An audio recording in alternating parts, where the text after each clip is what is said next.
Komunikasi 2009. Kemudian ada juga dari Komunikasi Unisa dan juga Komunikasi UAD. Selamat datang di kuliah pakar asumsi bersama Mas Saftaji yang juga dalam rangkaian diskusi komunikasi Unisa atau Dikom Unisa. Nah, sebelum kita mulai, saya kenalkan dulu Ketua Program Studi Komunikasi Unisa untuk memberikan sepatah dua kata sambutan untuk acara kali ini biar tambah berkah sekaligus membuka acara. Ya, ganti pemain dulu ya. Monggo Bu Wuri. Ya.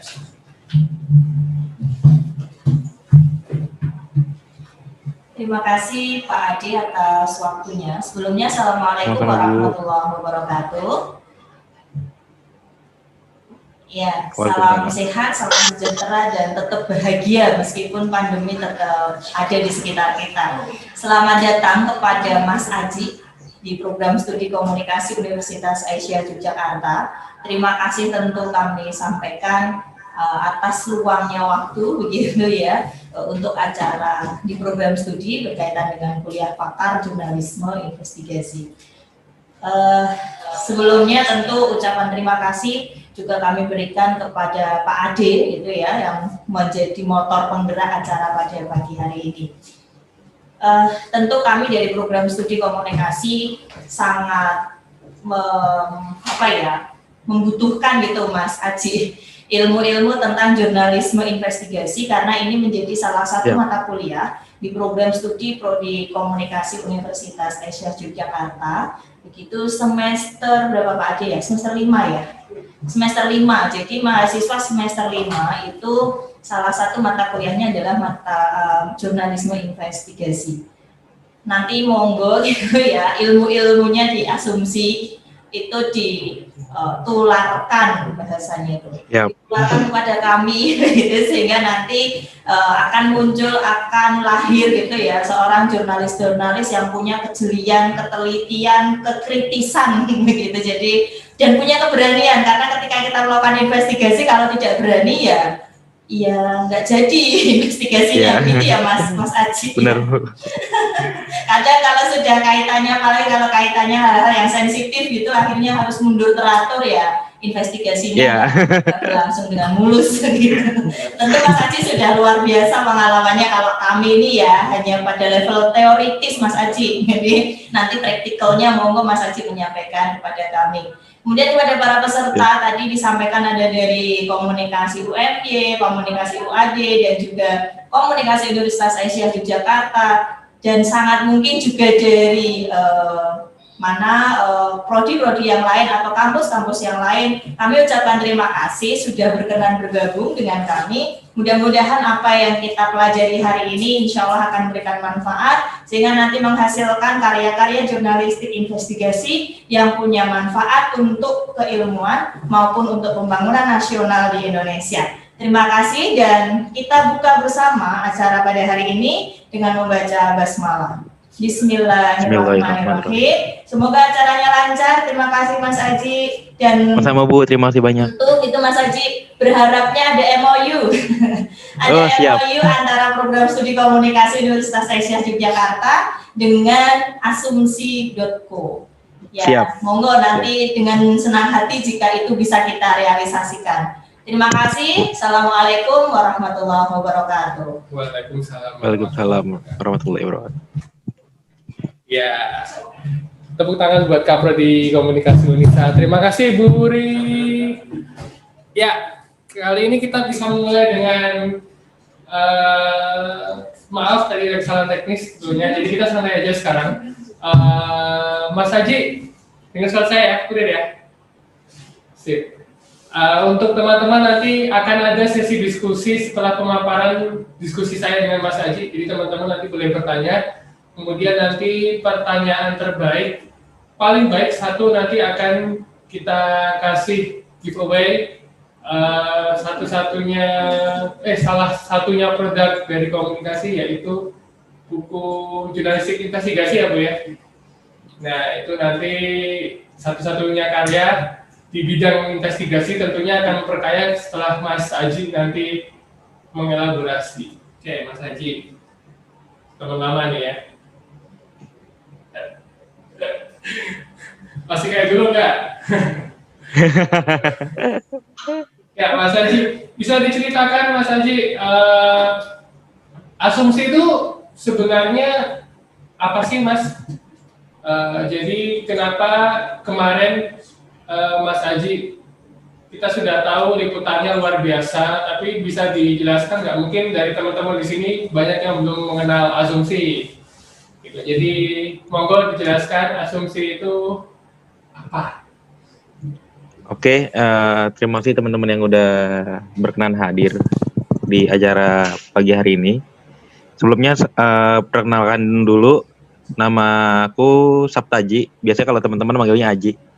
Kalau di Asumsi sendiri sebagai produser, video produser di Asumsi. Asumsi itu adalah media pop culture ya.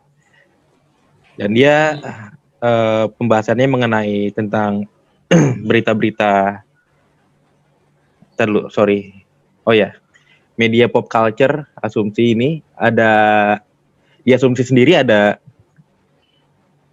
artikel, ada tim video sendiri, dan lebih condongnya sih Asumsi lebih banyak mainan ke berita-berita feature ya, feature dokumenter, artikelnya pun lebih ke lebih berita lebih mendalam lah pembahasannya gitu, nggak kayak berita-berita harian yang langsung tayang tapi lebih mendalam aja pembahasannya. Tapi untuk di video sendiri karena aku membawahinya tim video, ya Asumsi ini lebih fokus ke video-video yang sekarang lagi kita garap ini, feature dokumenter, investigasi, sama video-video pop culture-an gitu modelnya. Kalau program yang aku pegang sendiri adalah ada 3 program. Yang pertama Asumsi Distrik, Asumsi Kerah Biru, sama yang terbaru Unfold. Nah, itu untuk pasarnya sendiri, gambarnya ngerokok. Untuk pasarnya sendiri, Asumsi memang lebih segmennya lebih ke anak muda ya, anak muda, anak kuliahan yang pekerja di usia muda seperti dari umur 18 tahun sampai 32 tahun gitu. Tapi nggak menutup kemungkinan tetap ada penonton kita yang umurnya 35 ke atas gitu. Tapi mayoritas penonton Asumsi adalah penonton di usia 18 sampai 35 tahun gitu. Karena pengemasannya kita, pembawaannya kita, tayangan kita juga memang targetnya untuk di usia-usia tersebut gitu. Makanya nggak pernah yang terlalu berat pembahasannya. Mungkin berat, tapi kita kemas supaya hasilnya ini bisa lebih ringan untuk disaksikan gitu. Jadi nggak terlalu yang buat mikir banget gitu. Itu sih. Terus kemudian Mas Haji udah menekuni profesi ini sejak tahun berapa? Kalau menekuni profesi jurnalis ya. Kalau untuk menekuni profesi jurnalis sendiri dari 2015 awal. Tapi memang sebelumnya memang sudah tertarik di dunia jurnalis tuh dari waktu kuliah sekitar tahun 2013-an gitu kan, angkatan 2009 ya, sama kayak Pak Ade ini. Tapi untuk benar-benar tertarik itu di 2013 sampai sekarang gitu. Kalau untuk kerja di karir jurnalis profesionalnya di 2015 awal. 2015 awal. Ya, kenapa memilih profesi ini? Setahu saya dulu waktu mahasiswa gak gini-gini amat gitu kan. Tahu-tahu nyemplung di sini. Oh iya. Sebenarnya tertarik di jurnalis kan dari 2013 ya. Pas daftar ke TV itu kayak kecemplung itu aja loh, kayak nggak tahu emang udah jodohnya apa gimana. Jadi kan waktu daftar dulu kan aku sebelum diasumsi di TV ya, di Trans 7 gitu. Nggak tahu kalau di TV dulu itu ada dua bidang gitu. Maksudnya ada 2 departemen, ada departemen news, ada departemen produksi gitu. Yang dimana kalau yang produksi itu untuk syuting kayak di studio segala macem lah. Kalau di news itu ya ada redaksi, berita-berita harian gitu. Ternyata ditaruhnya ke news gitu. Nah dari situ mulai benar-benar langsung belajar Banget ya. menjadi jurnalis. Nggak lama, selang 3 bulan langsung ditaruh di program investigasi. Setelah ditaruh di program investigasi itu, makin cinta jadi jurnalis. Ya. Nah, sebagai seorang jurnalis nih, sedang menekuni sejak 2015. Hal yang paling lucu waktu diasumsi terutama ya. Ketika liputan tuh apa? Ada nggak sih hal yang lucu gitu ketika pas liputan gitu? Kalau hal lucu itu sih sering kita temuin ya, karena yang lucunya sebenarnya begini. Kadang banyak ya ketika kita liputan ke lapangan, terus kita mencari informan atau mencari narasumber gitu. Kira-kira siapa nih yang mau kita wawancara segala macam. Ada ketika kita menemukan orang, terus orang tersebut punya informasi yang banyak tentang kita, udah cocok jadi informan kita. Ketika pre-interview sebelum kita liputan itu, ketika kita nyari informan, usahakan kita gali sebanyak-banyaknya dari informan narasumber tersebut lah, informan dan narasumber tersebut yang kita temuin. Dari situ kita akan tahu berapa nih orang punya punya nilai yang memang bisa ngewakilin dirinya sebagai narasumber kita gitu. Kadang ketika di pre-interview itu lancar ngomongnya, asik lah, menggebu-gebu gitu, semangat. Ketika pas hari untuk syutingnya itu, lucunya kadang malah jadi kikuk gitu, nggak keluar semua, dan itu kadang bikin gemes sih. Sebenarnya bukan lucu, lebih gemes aja sih, gitu. Paling kalau hal-hal lucu ya kita paling antar sama tim aja gitu. Oke. Jadi jurnalis investigasi beda ya sama jurnalis berita harian gitu ya? Karena dia lebih ke feature in-depth gitu ya? Atau sama aja? Beda sih. Bedanya itu untuk jurnalisme investigasi itu punya kerumitan tersendiri ya. Yang pertama, rumitnya itu adalah kalau di investigasi ini, kita lagi bicara investigasi dulu aja ya. Kita harus benar-benar mencari target dulu pertama. Target apa nih yang kita mau korek lah, mau kita gali segala macam. Dari situ kita baru mencari orang. Nah, mencari orang sebagai narasumber kita. Contohnya aja yang di minyak itu kan. Itu kan hal-hal investigasi itu kan lebih cenderung liputan ke arah hal-hal sensitif ya, menyangkut perut orang banyak segala macam, dan nggak banyak juga orang yang mau untuk kita ganggu lah dapurnya. Kesulitannya adalah cara meyakinkan mereka, meyakinkan dalam arti, oke Pak, aman, keselamatannya terjamin, identitas bakal kita jaga benar-benar. Yang mau kita angkat ini loh Pak, gitu. Poin-poinnya ini segala macam. Kita jelaskan dulu poin-poinnya. Nah, proses untuk meyakinkan narasumber itu yang agak sulit. Berbeda dengan kita liputan feature biasa yang kemasannya lebih ringan. Yang siapapun kalau kita tawarkan untuk menjadi narasumber, misalkan program Perah Biru atau program Asus Distrik, pasti mau gitu. Karena hal-hal yang kita angkat itu yang nggak berbau sensitif dan nggak menyangkut perut orang banyak gitu. Tapi ketika kita berbicara tentang investigasi, kendalanya adalah hal terberat yang harus kita capai adalah meyakinkan calon narasumber kita untuk bisa kita ajak berdiskusi dan diajak wawancara gitu. Itu sih yang PR. Nyari orangnya segala macam, karena kan misalkan minyak itu sendiri kan, minyak itu kan bukan hanya punya kelompok dia doang ya, pasti ada kelompok-kelompok lain gitu. Terus nanti mungkin ada episode lagi yang akan tayang di Asumsi, Unfold juga gitu, tentang kejahatan jalanan. Nah gitu. Oh, Sama juga kayak gitu. Juga kelompoknya bukan hanya dia doang gitu yang bermain. Gitu sih. oke. Jadi kesulitannya di situ, Pak. Untuk gimana narasumber kita yakin terhadap kita dan mau kita korek lebih dalam gitu. Itu sih. Oke. Ya. Terus ada hal yang paling nyeremin nggak pada saat dirimu turun lapangan gitu, selain meyakinkan narasumber gitu kan? Iya. Ada hal lain nggak yang bikin lu gue baiknya mundur nih gitu kan? Dalam berbagai kejadian, mungkin di Unfold kemarin atau di pengalaman-pengalaman dirimu dulu. Kalau pengalamannya nyeremin sih ya, kalau di investigasi itu mungkin hampir semua nyeremin ya.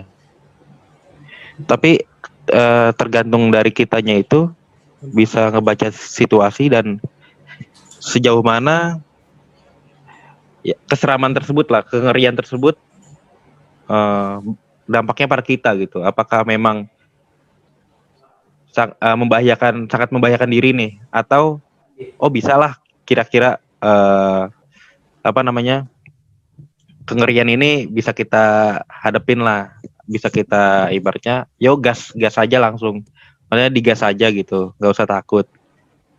Ada juga gitu, tapi sebelum ngegas langsung apa segala macam juga banyak hal yang kita pertimbangin sih. Kalau dibilang kengerian, hampir semua liputan yang menyangkut tentang investigasi itu pasti ada ngerinya gitu. Karena balik lagi yang tadi aku omongin, karena kan menyangkut eh ibaratnya dapur orang nih, dapur orang banyak gitu. Atau kenyamanan suatu kelompok. Kan ada kelompok-kelompok yang udah nyaman dengan pekerjaannya, tapi pekerjaannya itu nggak bagus gitu. Terus kita ungkap, gitu kan.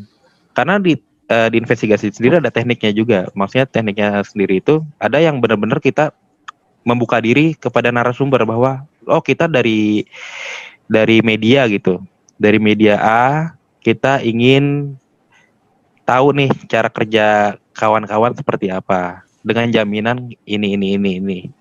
Ada juga yang nggak bisa dengan cara seperti itu deh.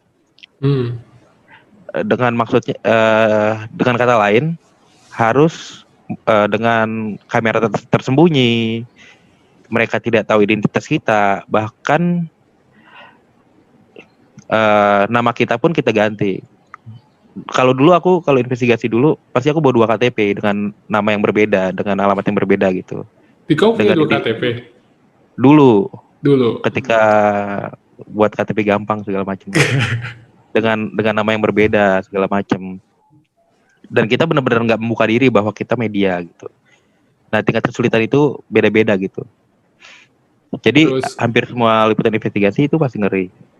Karena kadang kan ketika mereka nggak tahu kita dari media, tiba-tiba kita datengin dia gitu kan, kita kayak orang bego gitu. Kita orang bego, kita nanya-nanya, kita benar-benar gali informasi, dan ketika menggali informasi, bagaimana mereka nggak tahu nih, bagaimana supaya mereka nggak tahu kalau kita dari media. Cara teknik nanyanya gitu, karena salah sedikit aja pasti kebongkar. Identitas kita pasti kebongkar, dan itu balik lagi membahayakan diri kita dan tim ya, bukan diri kita aja tapi dan tim gitu. Itu sih yang tingkat kengeriannya pasti kayak gitu. dirimu pernah ngalamin situasi terancam sampai segitunya nggak? 4 kali apa ya? 4 kali? 4 kali Boleh dicari buka orang, dan satu lah. satu Lu kali buka ngungsi satu. apa ya? Ngungsi mungkin Satu waktu kali yang ngungsi free drink. ada di sini ada Pak Yasir Adnan tuh yang orang Kalimantan Selatan itu. Dan saya ngungsinya ke Kalimantan Selatan ketemu dia itu. Oh iya, ada Pak Yasir. Ya gitu. Si petualang. Si petualang. Suka. Apa ya yang bisa aku ceritain? Maksudnya salah satu ya. Jangan 4-4-nya. Ada Satu sih, aja. ada yang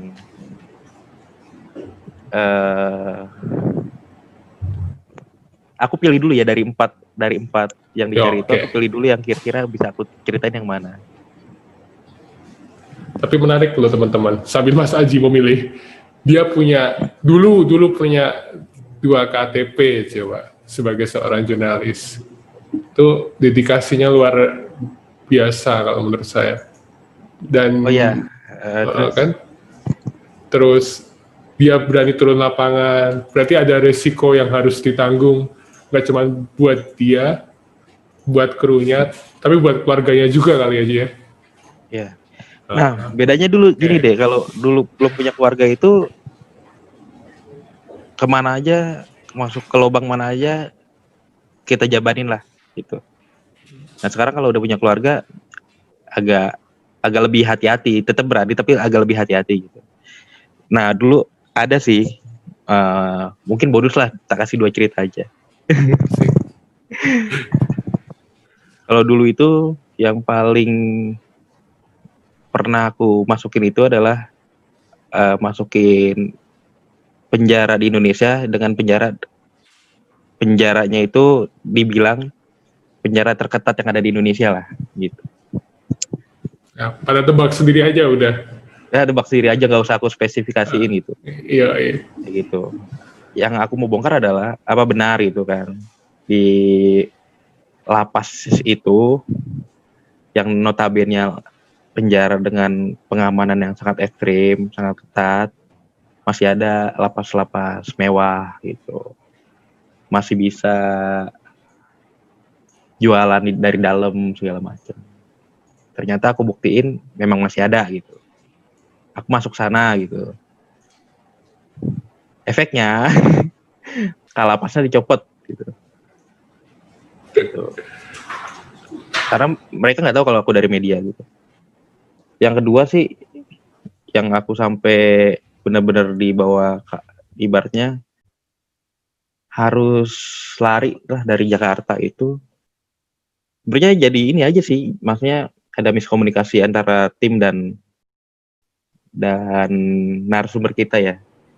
Yang dimana itu narasumbernya itu mengenai kejahatan jalanan yang ada di Kota Lampung gitu. Kita itu masuk ke salah satu daerah di daerah Lampung yang memang terkenal dengan dengan kejahatan jalanannya di luar Lampung gitu. Masuk, dapat kawalan dari mereka sebelum masuk ke daerahnya mereka. Jadi itu daerahnya itu punya pos-pos masing-masing lah tersendiri. Jadi kalau ada orang asing lewat pasti tahu siapa gitu. Udah aku liputan sana, liputannya tayang, ternyata yang aku liput ini anak buahnya habis melakukan kejahatan dan mengeksekusi korbannya gitu. Ketika paginya kelompok yang aku liput ini digerebek lah sama kepolisian. Kampungnya itu diobrak-abrik sama kepolisian, ada, dan orang yang aku wawancara pun dieksekusi mati di sana. Tapi setelah wawancara, memang dia dieksekusi mati. Enggak, paginya itu digerebek. Nah, sorenya itu liputanku tayang tentang kampungnya mereka. Gitu. Jadi seolah-olah ini kayak miskomunikasi aja. Jadi seolah-olah lo kali yang nyepuin gue, kalau bahasa itu kan cepu ya, bahasa itu ya cepu. Mereka akhirnya ngamuk gitu kan, dan fotoku tuh disebar oleh kelompoknya dia yang ada di Jakarta gitu. Tolong dong nih eksekusi ini orang gitu. Nah aku tahu dari mana gitu kelompokku, aku dicari gitu. Kan aku di sana juga punya informan kan. Dari informanku pun akhirnya kabur ke Palembang. Driverku lari ke Palembang, aku ya larinya ke Kalimantan gitu. Karena gini, kan dari 4 kali dicari ini pasti tingkat berpikir orang kan beda-beda ya. Ada yang orang berpendidikan akhirnya copot gara-gara dicopot gitu kan. Ada yang memang orang yang tingkat pendidikannya agak rendah dan itu lebih nekat biasanya. Nah biasanya aku ngukur dari situ tuh. Oh, dia nggak sampai benar-benar nyamperin ke kantorku gitu. Tapi kalau orang-orang ini karena aku tahu mereka dan aku pernah ketemu sama mereka di desanya, para nekat semua. Jadi mau nggak mau ya udah, aku mencoba, aku dan tim itu mencoba menyelamatin diri gitu. Itu sih yang ngeri sih seperti itu. Oke, tapi lu oke dengan resiko pekerjaan kayak gitu ya? Atau lu nggak Gua pernah bayangin? Oke sih, maksudnya yang menarik dari pekerjaan ini kan tantangannya dan kita benar-benar membongkar demi kebaikan bersama lah. Selain kita mewawancarai tentang pekerja mereka juga kan kita juga nanya ke mereka gimana nih supaya orang di luar sana nggak kena kelompok-kelompok kayak kalian gini. Ada informasinya juga, ada edukasinya juga segala macam, nggak hanya membongkar suatu kejahatan terus kita tutup dengan tanpa ada edukasi ke masyarakat, bagaimana masyarakat menjaga diri dari kelompok mereka gitu, nggak gitu juga. Jadi ada kepuasan diri aja deh kayak gitu, walaupun resikonya lumayan. Itu yang diusung sama teman-teman asumsi berarti aja ya. Jadi tidak hanya sekedar membongkar, tapi ada sisi edukasi buat masyarakat ya. Harus, karena fungsi dari jurnalis itu, kalau kita fungsi jurnalis itu gimana caranya kita di setiap berita itu harus tetap mengedukasi masyarakat gitu. Selain memberikan informasi ya, tapi tetap harus ada edukasinya gitu. Kan itu salah satu fungsi jurnalis seperti itu ya deh. Gitu. Dan satu yang nggak aku pengen selama aku liputan investigasi itu adalah tentang investigasi kayak makanan gitu, aku nggak pengen gitu. Kenapa gitu, Cik? Nggak pengen karena ya bukan rahasia umum lagi ya. Terkadang hal-hal tersebut tuh lebih banyak settingannya gitu. Aku nggak mau bongkar lah. Investigasi tentang makanan apa, bakso apa, segala macem gitu. Oh, jadi maksud lo mau bilang ada investigasi yang sudah disetting dari awal, di konsep, dan juga investigasi yang dia memang fakta, bener-bener fakta di lapangan gitu? Ya. Tanpa ada settingan. Dan lu ngelakuin yang fakta? Gue pasti mau ngelakuin yang fakta. Ketika gue mau ngelakuin yang settingan, gue gak pernah mau dan gak bakal mau gitu. Karena beban di hati sih, maksudnya, gila lo, ini kan gak ada, kenapa lo ada-adain gitu. Nah ini ibaratnya bukan jurnalis yang baik lah gitu. Kalaupun memang kita mau mending reka adegan gitu.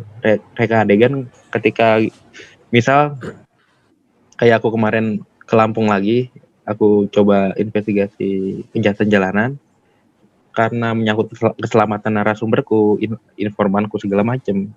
Gak mungkin dong tak suruh mereka langsung ngelakuin kejahatan di jalanan gitu kan. Ya udah, mending reka adegan, kita mau tahu caranya seperti apa. Ya udah, reka adegan. Tapi hal itu benar-benar yang mereka lakukan gitu. Nggak ditambahkan, nggak dikurangkan gitu. Jadi jangan pernah ketika liputan itu menjadi jurnalis ya, melebihkan cerita atau mengurangi cerita gitu. Itu sih poinnya. Oke, itu buat teman-teman yang sedang menyaksikan. Jadi apa adanya itu jurnalis yang paling keren ya. Gitu. Kalau menurut lo sendiri kedepannya nih masa depan jurnalis itu bakal gimana? Karena kan kita tahu kan ketika jurnalis itu investigasi dan juga yang berita harian gitu. Investigasi ini kan kurang diminati masyarakat nih secara konten lah ya. Karena dia kayak membongkar sesuatu kemudian walaupun ada edukasinya sih. Nah menurut lo gimana nih? Apakah masih akan muncul jurnalis-jurnalis investigasi hebat di masa yang akan datang? Dan pasti ada sih, karena memang kalau jurnalis sendiri ya fungsinya kan ibaratnya ujung tombak kita ya, ujung tombak ibaratnya suatu suara lah gitu. Karena kan dari jurnalis ini orang-orang di luar dunia kita jadi tahu informasi yang ada di sekeliling mereka kan, yang nggak mereka tahu dari pemberitaan segala macam, dan harus tetap ada gitu. Untuk jurnalis investigasi ini memang dulu aja aku di kantor dulu itu gak banyak yang mau gitu untuk terjun masuk program investigasi karena resikonya terlalu besar lah. Nggak jarang ada yang mau itu ketika ditaruh di program itu. Tapi pasti ada peminatnya karena menariknya investigasi adalah kalian itu ketika liputan, ketika terjun ke lapangan, kalian akan tahu apa yang orang-orang nggak tahu gitu. Kalian lebih tahu dulu kerjanya mereka seperti apa. Maksudnya ilmu-ilmu lapangan tuh menurutku lebih luas, lebih banyak dan nggak kita temuin pada saat kita sedang kuliah gitu. Dari kita sering ke lapangan segala macam, akhirnya kita juga bisa ngebaca, lama-lama kita bisa ngebaca karakter orang seperti apa, terus cara berkomunikasi yang orang seperti apa gitu. Akhirnya ketempatnya pas di lapangan itu deh. Dan itu menurutku sih tetap ada peminatnya sih untuk jurnalis investigasi, tapi mungkin nggak banyak ya. Oke. Nah, lu pernah liputan kayak kemarin kan heboh tuh Omnibus Law segala macam, demo gitu. Lu pernah turun liputan demo gitu nggak? Turun dari Omnibus Law, nanti kan siang ada demo lagi nih. Aku juga bakal turun lagi. Liputan rusuh itu mulai dari waktu pemilu kemarin di Bawaslu, terus waktu di DPR masalah RKUHP segala macem. Ya pernah liputan kayak gitu, liputan ibaratnya demo rusuh lah. Apa? Tekniknya ada. Nah, untuk teknik demo itu gini, kebanyakan kesalahannya kenapa banyak jurnalis yang akhirnya kena pukul. Kenapa akhirnya banyak jurnalis kena batu gitu. Sebenarnya ada tekniknya ketika kita liputan ke tempat-tempat yang seperti itu ya, tempat-tempat ricuh segala macam. Kebanyakan itu orang yang kena pukul, orang yang kena batu itu biasanya dia egonya terlalu tinggi untuk mendapatkan suatu gambar, berita segala macam tanpa memikirkan keselamatannya gitu. Tapi sebelum kita bahas itu, yang pertama persiapannya dulu ya, yang setelah persiapan baru kita bahas tekniknya seperti apa supaya kita liputan aman di lapangan. Berangkat aman, pulang nggak bonyok ibaratnya gitu, ya kan? Pulang nggak ninggalin lubang di badan lah ibaratnya gitu. Pertama, kalau memang kita baca situasi dulu, kita baca beritanya dulu, demonya akan sebesar apa gitu. Kira-kira ada gak ini yang memanfaatkan momen-momen ini ke arah anarkisme gitu. Misalkan ada, oke, sebelum berangkat usahakan equipment-nya dulu kita sedia, walaupun kita nggak mau rusuh juga ya, maksudnya sebagai jurnalis pun nggak mau di lapangan rusuh gitu karena menyangkut keselamatan. Tapi alangkah baiknya siapin dulu nih peralatannya, kayak helm, kayak kacamata pelindung, masker, odol, dan lain-lain lah. Kalau memang gelombang masanya besar gitu, itu wajib dibawa gitu, wajib dibawa. Ketika kita ke lapangan, yang pertama adalah baca situasi lapangan dulu. Misalkan kalian mau di titik mana nih? Oke, di titik polisi, di titik belakang garis polisi, atau di garis massa gitu. Di garis massa. Nah, ketika menentukan pilihan itu, kalian juga nggak hanya sampai situ doang. Cari tahu jalannya, ada jalan keluar mana aja nih. Misalkan ada gang di mana aja gitu. Cari tahu tuh. Harus lihat sekeliling. Oh, misalkan chaos, gue harus lari ke sini. Oh, misalkan chaosnya ke arah sini, gue harus lari ke sini. Nah, sebelum hal itu semua terjadi, harus membaca situasi lapangan gitu. Terus ketika sudah membaca situasi lapangan, membaca juga situasi massa. Maksudnya adalah membaca situasi, yaitu massa ini udah mulai panas belum gitu, segala macam. Dari polisi seperti apa. Setelah udah membaca itu semua, baru liputan. Ketika liputan misal terjadi pecah nih bentrok kayak kemarin, tiba-tiba bentrok ceng gitu kan, bentrok, yang massa lempar batu, petasan, yang polisi lempar gas air mata, ya kan. Dalam kondisi itu kan semuanya panas, ya kan. Iya. Dalam kondisi semua panas. Nah, ketika itu otomatis sebagai jurnalis, apalagi yang jurnalis yang muda gitu ya, jurnalis kampus, terus yang masih terjun, masih baru jadi jurnalis, ibaratnya masih semangatnya masih gebu-gebu lah, masih semangat banget nih. Wah, gue harus dapat gambar yang bagus gitu kan. Kalau perlu gue maju ke depan, ngambil orang lagi nimpuk, ngambil orang lagi ditangkap segala macam tanpa memikirkan keselamatan gitu. Main ambil aja. Ternyata pas diambil itu orangnya nggak mau gitu. Misalkan dari pihak massa ada yang nggak mau diambil gambar, dari pihak polisian juga nggak diambil gambar. Nah, harus baca situasi seperti itu. Kira-kira bisa gak nih ini momen ini gue ambil gambarnya gitu. Bisa gak nih gue maju ke depan untuk mengambil gambar mereka sedang rusuh, ngambil gambar polisi sedang menangkapin perusuh tadi gitu. Ketika memang nggak bisa, ya udah jangan dipaksakan. Mungkin ambil aja dari jauh gitu, jangan terlalu dekat gitu. Nggak mengurangi esensi berita ya? Iya, nggak mengurangi esensi berita juga gitu. Sama karena kan banyak nih ketika kemarin demo, akhirnya ada jurnalis yang ditangkap gitu. Ada jurnalis yang kena batu, ada jurnalis berarti yang ya kayak gitulah segala macam. Karena ya gitu tadi, mungkin karena saking chaosnya akhirnya lupa situasinya itu loh, main cepret ambil gambar, pas nengok belakang lah kok udah rame banget itu. Lah kok udah ternyata di kerumunan massa, polisi di kerumunan atau polisi udah deket gitu.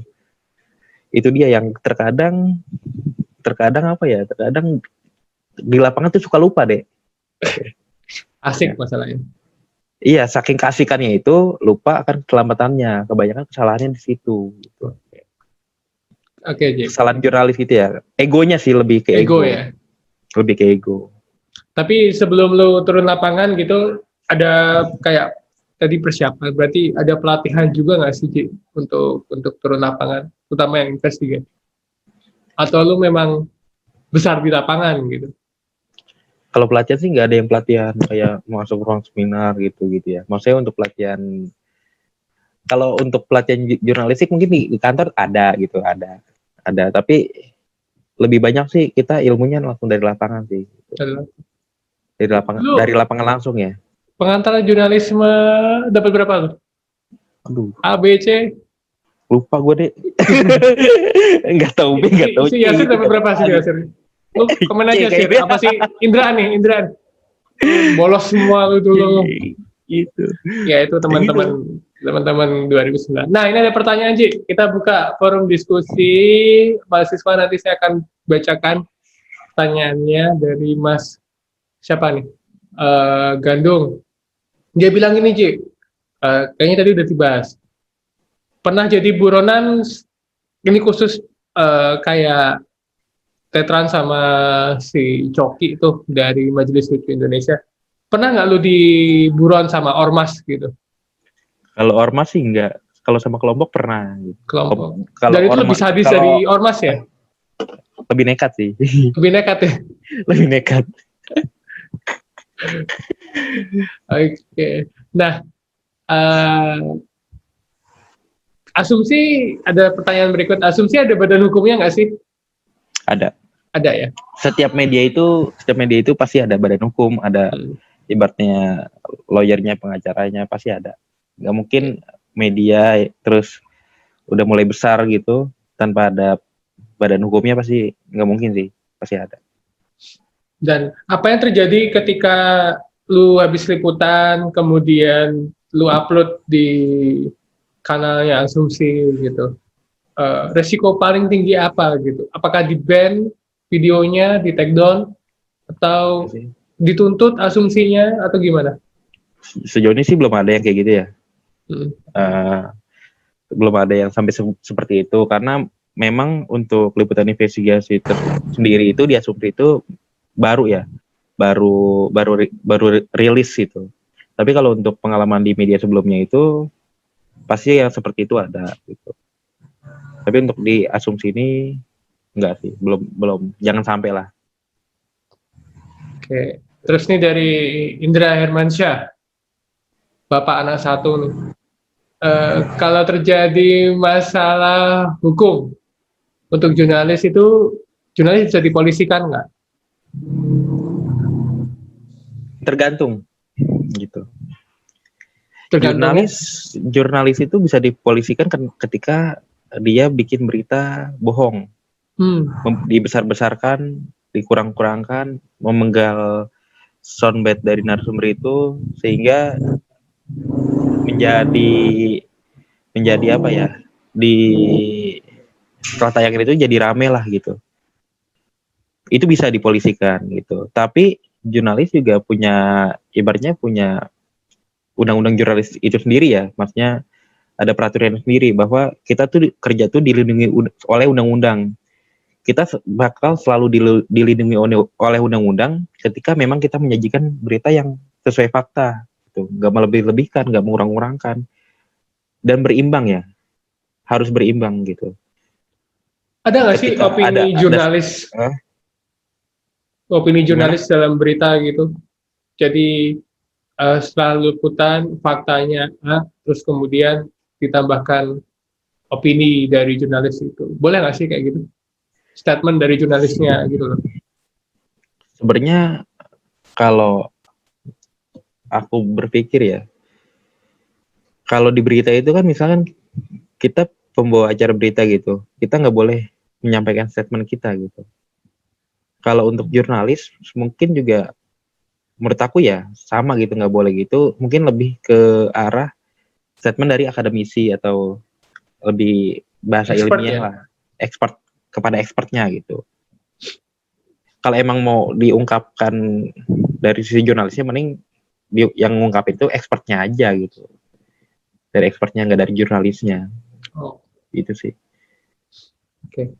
Karena fungsinya kita kan hanya menginformasikan, memberi info, memberi edukasi segala macam, tidak beropini gitu. Beda kalau kita beropini ya udah, berarti kalau kita beropini sendiri ya nggak di luar ranah kita sebagai jurnalis gitu. Mungkin lebih ke pribadi kita masing-masing gitu. Ketika kita nyopot seragam jurnalis kita, baru kita mungkin boleh beropini. Tapi ketika mungkin kita masih jadi jurnalis, ya udah, mending yang ngomong kita hanya menyampaikan saja apa yang informasiin aja gitu. Oke. Terus kalau pas lu liputan nih, ada kejadian yang ya kayak faktor X gitu ya, yang lu nggak harapin di lapangan, terus itu jadi tanggung jawabnya perusahaan lu atau dalam hari ini asumsi, atau tanggung jawab pribadi? Tetap perusahaan tetap nge-backup tanggung jawab sih, karena apapun yang kita lakukan itu harus sepengetahuan dari perusahaan gitu. Oh gitu. Berarti memang prepare-nya ya salah itu. Ketika kita bertindak, kita melangkah tanpa pengetahuan perusahaan gitu. Itu beda cerita mungkin. Tapi selama kita melakukan peliputan, kita bertindak, perusahaan tahu apa yang mau kita liput atau apa yang mau kita kerjakan gitu, pasti perusahaan akan membackup habis-habisan lah untuk karyawannya gitu. Nah, jurnalis yang lu dapatkan besar di lapangan itu, lu merasa ada sedikit penyesalan nggak sih masuk jurusan komunikasi, ilmu komunikasi? Ada sedikit penyesalan nggak? Kepake nggak ilmu lu dulu waktu kuliah? Kepake kepake sih, kepake sih. Kalau ada yang kepake gitu, ada yang kepake. Tapi tetap lebih banyak ibaratnya ya kepake 30% lah, lebih banyaknya 70% di lapangan lah. Oke. Gitu. Karena basicnya investigasi ya. Kita harus tetap butuh basic ya. Benar, basicnya ya. Nah, kalau liputan itu ada butuh nyali nggak sih, Jip? Investigasi utamanya. Kalau lu jalan-jalan aja. Enggak, investigasi itu tetap nyali sih. Ibaratnya tetap nyali tapi jangan bodoh gitu loh. Nekat boleh, bodoh jangan gitu. Intinya nekat sih boleh, itu. Iya, nekat boleh nih tapi bodoh jangan gitu. gitu. Ketika memang kira-kira oh yang mau kita korek nih nanti muaranya ke sini nih orang-orang yang berpengaruh di sini segala macam. Terus kita nggak bisa nembus sampai sini karena ketika kita nggak bisa nembus sampai titik ini berarti berita kita cuma dapat setengah doang. Ketika berita dapat setengah doang nggak lengkap, bakal rame dong kalau nggak lengkap itu. Iya. Bermacam. Bakal- Dan itu bakal jadi bumerang Bola buat salju. kita gitu. Di bola salju jadi bumerang mending oke lah nggak usah gitu. Ji, ini ada pertanyaan yang keren nih. Kan tadi udah cerita pengalaman ya. Kalau meliput tanpa izin atau secara sembunyi-sembunyi, dua hal yang berbeda ya. Tanpa izin dan secara sembunyi-sembunyi itu dua hal yang berbeda. Nah, itu di mata hukum gimana, Ji? Ya sembunyi-sembunyi dulu deh. Menurut lo? Menurut aku sih tetap nggak masalah ketika kita sembunyi identitasnya nggak kita buka belak-belakan gitu. Misalkan aku lagi ngedit orang depanku nih, tetap nanti ketika tayangan tetap aku blur mukanya, tetap aku ganti suaranya gitu.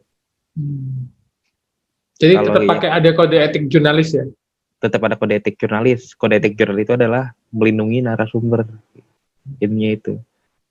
Sejauh mana ya udah kita melindungi aja. Ketika kita mengungkap suatu daerah misalkan yang benar-benar kita candid nih, itu misalkan di wilayah kelurahan A gitu kan, pasti kita bila lebih mencakupnya lebih luas, nggak kelurahan tapi lebih ke kota madya gitu.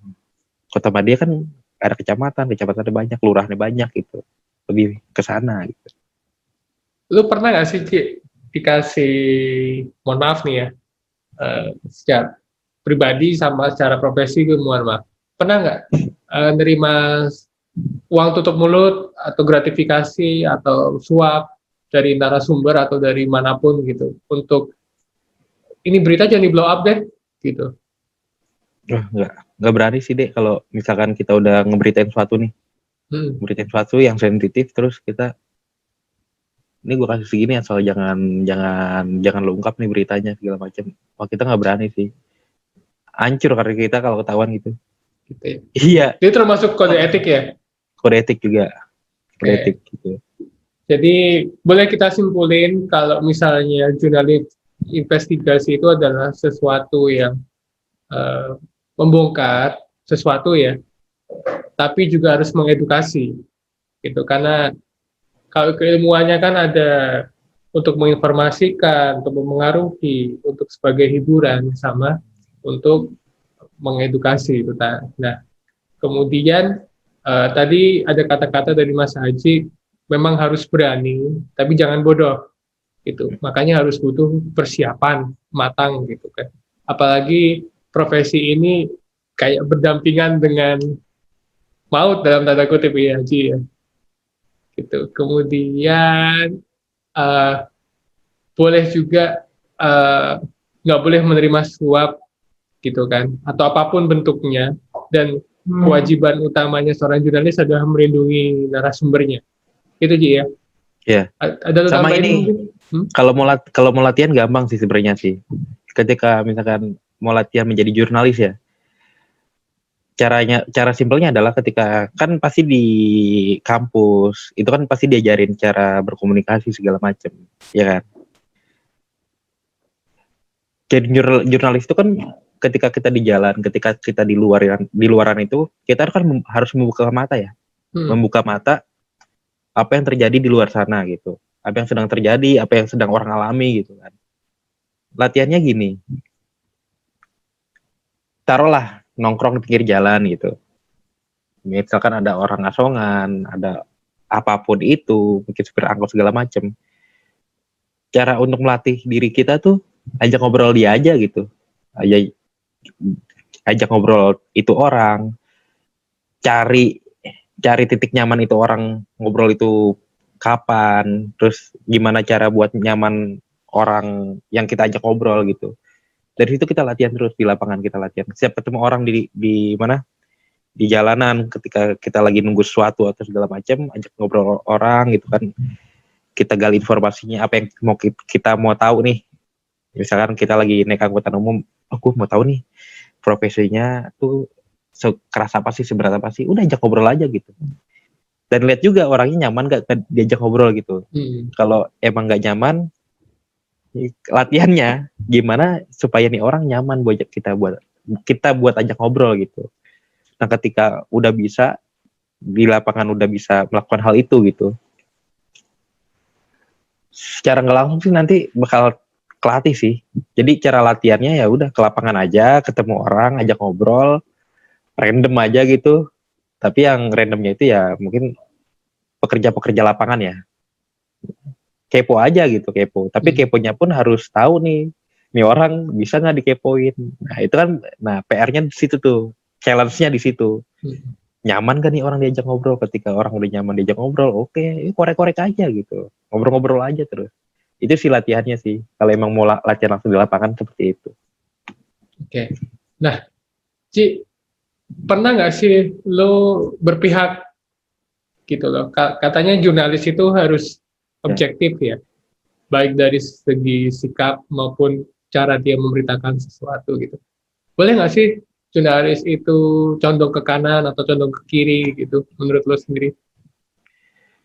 Kalau secara jurnalis profesional tuh nggak boleh deh, karena namanya jurnalis itu kita harus memberitakan sesuatu hal harus berimbang. Misalkan kamu politik lah, misalkan politik, kita ambil contoh pilpres gitu. Ketika kita mewawancara kubu A, kita juga harus mewawancara kubu B gitu. Ketika hanya satu doang yang kita wawancara ini dan kita naikin dan menyangkut kubu B ini, nggak adil dong. Ketika kita naikin satu doang itu, kita harus tetap berada di tengah gitu, harus berimbang. Ketika dia ngomong ini, ya harus yang nyangga harus kubu B gitu. Ketika kubu B ini yang harus jaga kubu A gitu.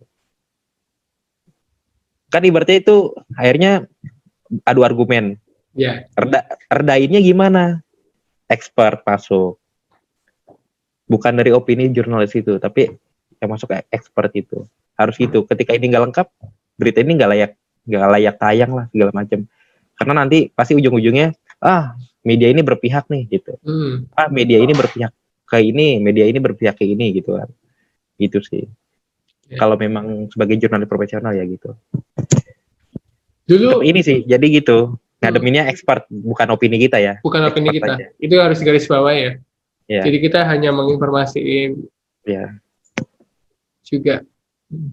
Nah,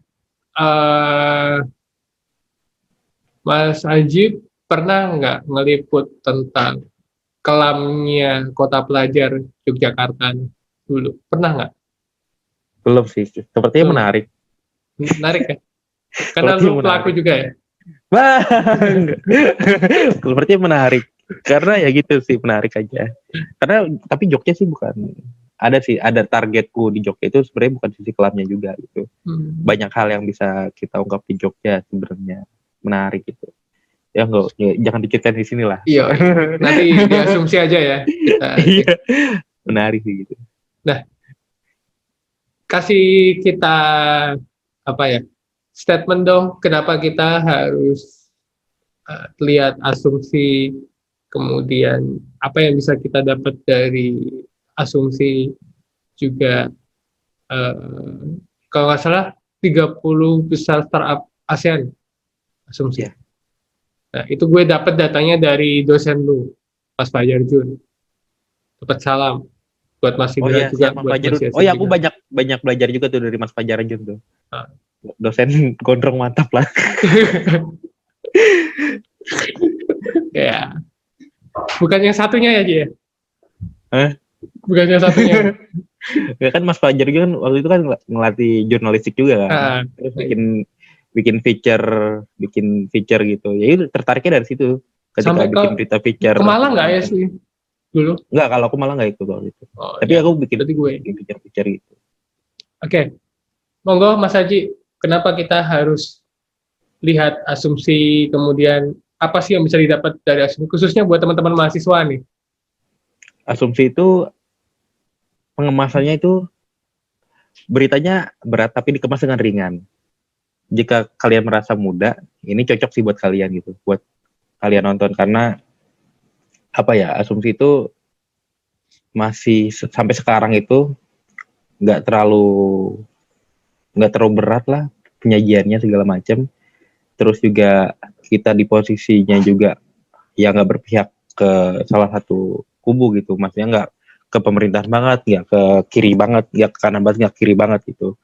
Dan diisi oleh anak-anak muda gitu, yang memang fresh segala macam. Jadi jangan lupa subscribe aja gitu. Terus ya gitu aja. Gitu. Intinya kalau emang mau cari berita yang asik, berita yang asik ditonton, terus lihat aja Asumsi. Jatuh cinta deh. Salam buat editornya ya. Siap. Iya, Mas Indra Sukmana. Mas Indra Sukmana. Oke. Nah, harapan dirimu nih buat teman-teman mahasiswa komunikasi Unisa, kemudian yang lain, itu apa sih kalau misalnya mereka memang, kan salah satu konsentrasi di prodi komunikasi Unisa jurnalis gitu, jurnalistik, dan kemungkinan besar nanti akan lahir jurnalis-jurnalis dari situ. Harapan lu apa sih yang ingin menggeluti jurnalis investigasi gitu? Mungkin langkahnya ke jurnalis dulu, nanti baru berapa tahun atau langkah selanjutnya ke investigasi ya.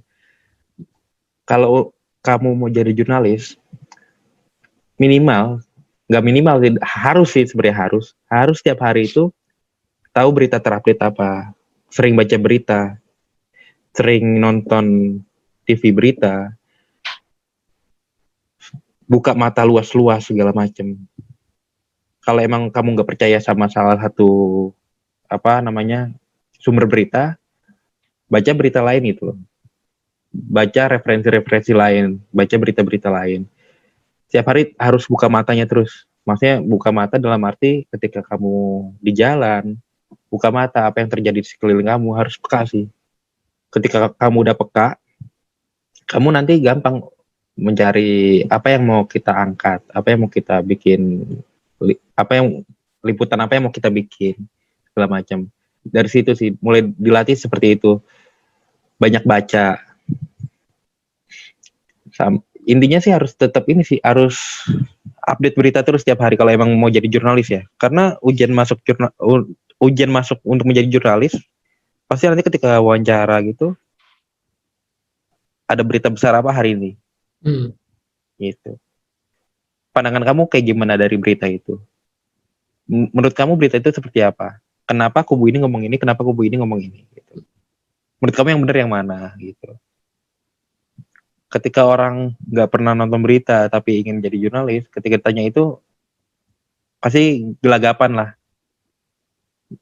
Makanya itu minimal di HP kamu kan udah pasti HP-nya udah smartphone semua nih. Minimal ada 2 platform berita digital lah yang ada di HP kamu gitu.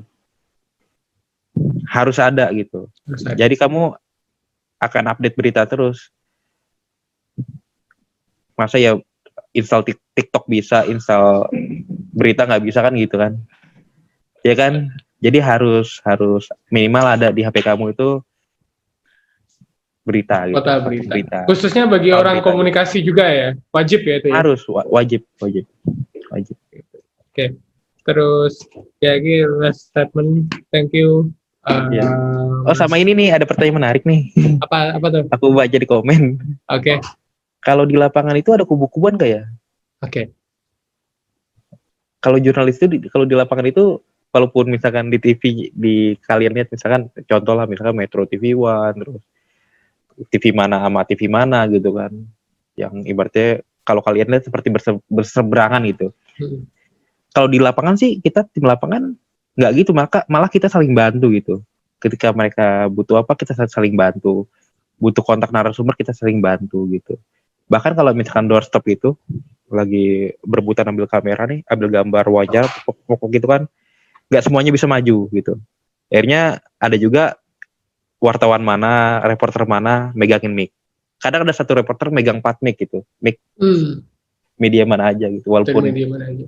walaupun kelihatan di udara kita saingan segala macam, tapi di lapangan kita Justru sebagai gotong jurnalis royong.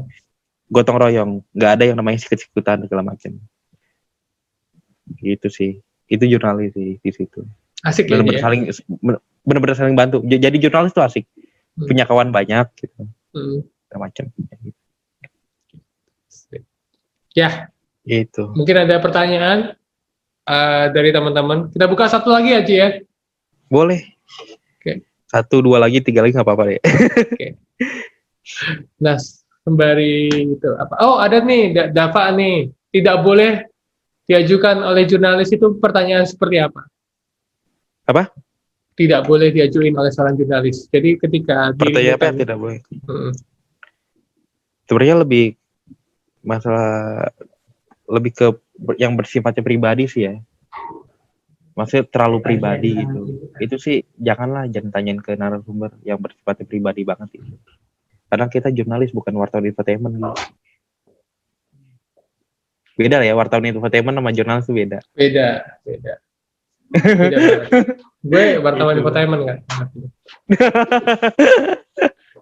Nah, ini dari Mas Faiz. Jurnalis itu gimana kalau misalnya mau mengekspresikan pandangan atau sikap politik di media sosial, baik itu media sosial pribadinya ini lebihnya, gitu. Boleh nggak sih lu habis liputan berita terus lu nge-tweet misalkan tentang politik gitu, itu Sama gimana? kita kalau menurutku ya itu selama kita masih pakai seragam jurnalis itu, kita nggak boleh mengekspresikan sendiri opini kita terhadap suatu kejadian berita gitu. Harus dengan narasumber yang kredibel. Tapi ketika kita udah melepas baju kita sebagai jurnalis gitu, ya mungkin mau beropini apapun bebas gitu, karena ketika kita udah nyopot seragam kita sebagai jurnalis gitu. Tapi kalau masih sebagai jurnalis ya netral lah. Netral ya, harus netral ya. Harus.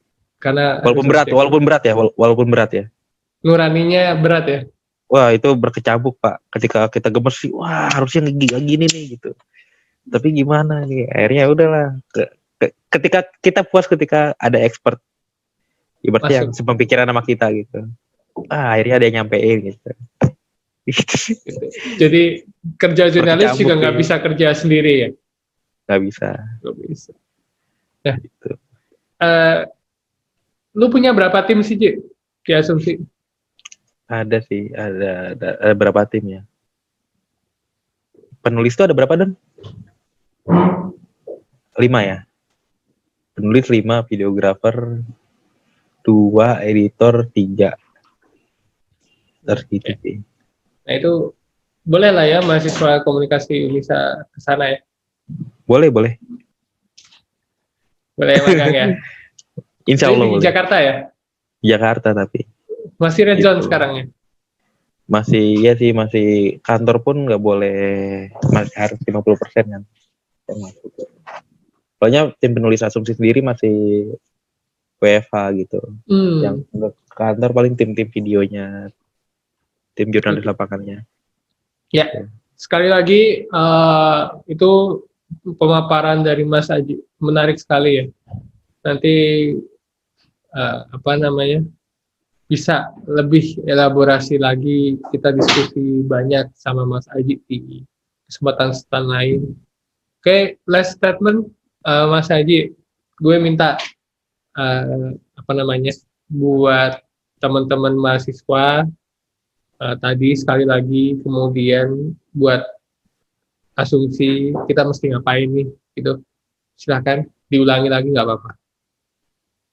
Jadi jurnalis itu asik karena akan nemu hal-hal yang tidak orang temukan gitu, banyak kawan gitu, banyak kawan di lapangan segala macam.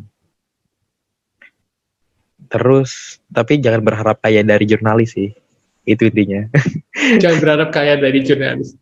Iya, jadi jurnalis tuh jangan berharap kaya gitu.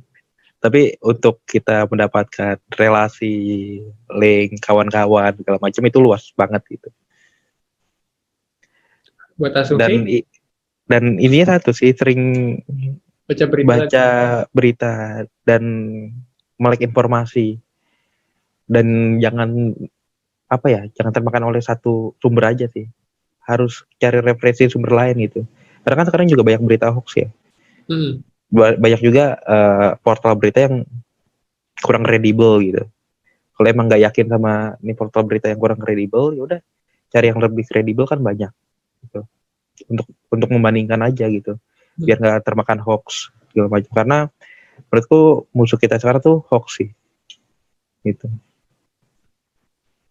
Sip. Buat teman-teman Kalau untuk asumsi, ya tetap saksikan asumsi aja. Pasti saksikan ada asumsi. tiap minggunya ada video-video menarik dari asumsi, Hmm. dan lihat Ya. artikel-artikel di asumsi.co ya, Asumsi.com. artikelnya ya, asumsi.co gitu. Jadi baca itu juga, karena pengemasannya juga ringan lah. Sip. Oke. Gitu ya. Aku bilang kata-kata aja. Jadi kenapa tadi aku sama Aji itu pakai logat lulu gue Jakarta itu karena kebiasaan dari kuliah ya. Dari Iya. futsal, dari itu. Iya. Dan itu salah satu teknik juga untuk ngomong sama orang gitu. Yang tadi dibilang Mas Aji gitu kan. Oh ya, sebelumnya juga aku mohon maaf nih kalau misalkan ada yang gak nyaman ngeliat aku ngerokok di video segala macam gitu. Gak apa-apa. Tapi Kan itu Muhammadiyah iya. boleh ngerokok ya? Tapi itu kadang gini loh, di lapangan itu, Iya. satu batang rokok itu bisa membuka pintu informasi dari satu narasumber. Misalkan nih, kita Berarti tahu, itu jadi alat ya? wah iya, terkadang rokok itu jadi alat senjata yang ampuh ketika orang kita mau gali informasi ke orang nih, misalkan orang tua nggak tahu apa kita wartawan gitu, kita ngerokokin dulu, tawarin nih rokok sebatang, Pak ayo Pak join ngerokok. Dari situ tuh bisa kebuka semuanya gitu. Ada yang kayak gitu, tapi lebih banyak kayak gitu. Dan equipment itu ya. Ya, tapi kalau ada cara lain ya pakai cara lain aja, ya. Jangan contoh. Jadi, ya. Itu jangan dicontoh ya, kalimat itu ya. Itu. Ya apa? Ya itu untuk tekniknya beda-beda lah. Tekniknya beda-beda lah. Tekniknya beda-beda. Oke. Nah, gitu ya. Sebelum semakin ngawur omongannya, kita dokumentasi bentar ya. Oh, saya sapa dulu nih tim produksi pada hari ini yang bertugas. Ada Mbak Ara, kemudian ada Pak Akbar. Terima kasih Pak Akbar. Kopi tolong lebih dikentelin lagi biar nggak hang. Ada Bu Wuri, terima kasih kesetiaannya Bu Wuri. Nanti bisa itu. Ada Pak Erwin juga dari dosen komunikasi Unisa yang luar biasa semangat mudanya. Kemudian teman-teman komunikasi 2009 ada Mas Indra masih ya. Kayak salam buat keluarga. Terus sorry ya Bapak reuni bentar ya.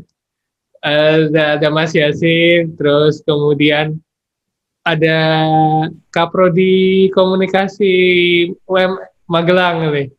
Halo Ade. Halo. Aduh, maaf ya teman-teman, jadi ajang reuni. Iya. Terus ada siapa lagi nih? Coba dibuka semua kameranya biar bisa. Ada banyak, ada 75 nih. Gitu. Nah, ada rival. Ada rival juga, anak mahasiswa gue. Ya, teman-teman, terima kasih sudah benar-benar membersamai kita gitu. Satu kehormatan saya dan Mas Aji bisa diskusi bareng gitu ya. Mungkin besok mampir ke Magelang ya Mas Aji ya. Insya Allah. Kalau ada yang menarik di sana kita ke sana. Gitu ya. Anda jangan sembarangan. Ya, jadi teman-teman sama halnya tadi jurnalis, kalau teman-teman mahasiswa mau tahu prodi-prodi di PTMA itu semua gotong royong juga ya Mbak ya. Jadi kalau ada acara pasti semua join gitu ya. Itu jadi pemantik kita semua untuk tetap bersemangat di kuliah daring. Dulu kita belum ada kuliah daring aja ya. Ya, ya. Belum. Dulu masih ngumpul di kantin Bude. Gitu ya. Nah, thank you. Tolong dibuka semua yang belum itu kita dokumentasi dulu. Mas Hanif. Gitu. Mas.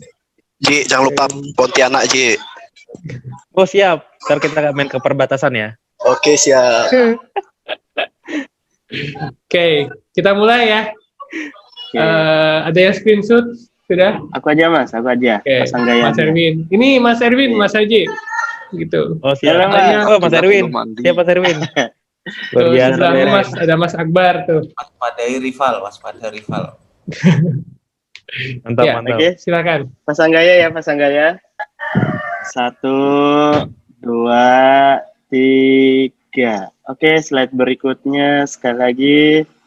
1, 2, 3. Sekali lagi slide terakhir. 1, 2, 3. Oke, ampun. Oh, Monggo, Mas Adi. Iya, ada ini nyip kan nih? Ada yang persma gitu gak? Persma siswa gitu. Ada. Ada Hah? Presma. Kalau kita punya Presma, Cosmic iya. nih. Dulu di sini kan mantannya Komakom semua ya. Kalau semua. kalau di daerah ada aksi tetap ingat itu aja kayak tadi kan biasanya persma gini jiwanya masih menggebu-gebu ya buat ambil gambar. Hati-hati aja. Jadi harus dihidupkan pes mahasiswa itu. PR kita bersama ya Bu Uri ya. Oh iya, di Unisa belum ada LPPM kayak kita di kampus lain. Oh, Duaca, ya Duaca. Lupa gue.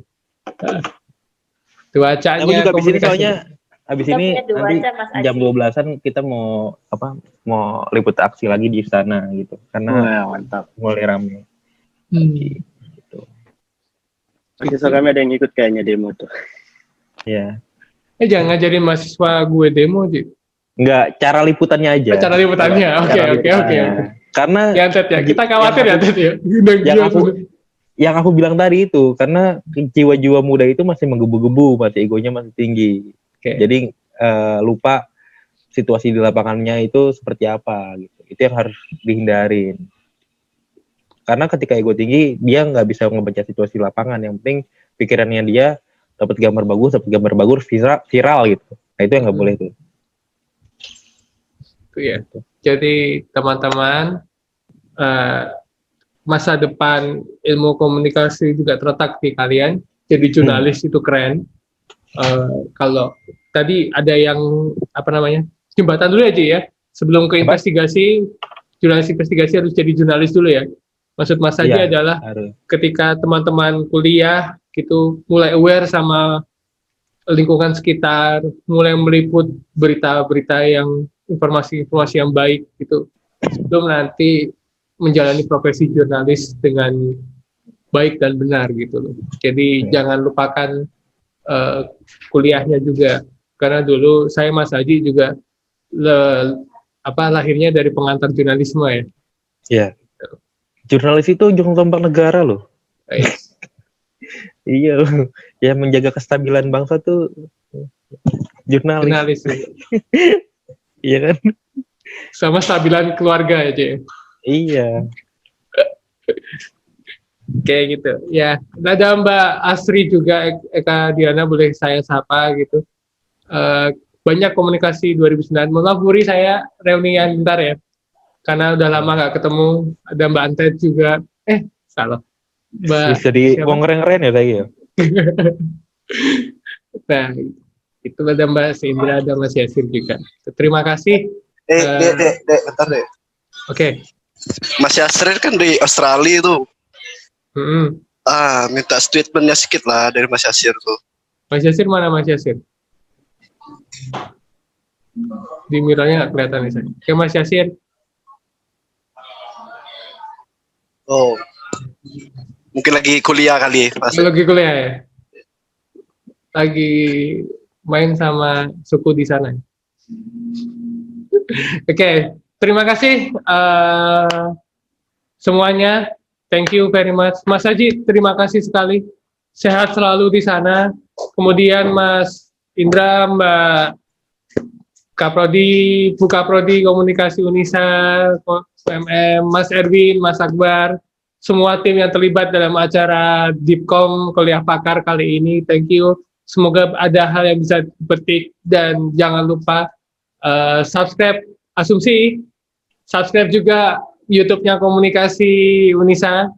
Kemudian tetap sehat semuanya. Saya akhiri, kurang lebihnya saya Mas Aji, mohon maaf. Wabillahi taufiq wa hidayat. Assalamualaikum warahmatullahi wabarakatuh. Thank you. Thank you. Ya, terima kasih. Maaf kalau ada salah-salah kata. Ya, thank you Mas Aji. Wah, thank you senior. Ya, kalau udah ajak reuni silakan. Saha nih yang dari itu. Mas Erwin juga seangkatan sama kita ya? Enggak lah, saya masih lebih muda daripada Mbak Santi, Mas Indra, Mas Aji. Iya, Aku baru masuk, kalian udah lulus.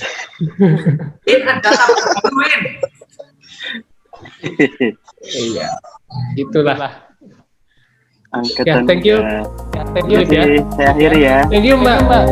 Oke, siap. Terima kasih teman-teman Unisa, sukses. Sukses terus Unisa. Terima kasih. Saya akhiri ya. Assalamualaikum. Waalaikumsalam.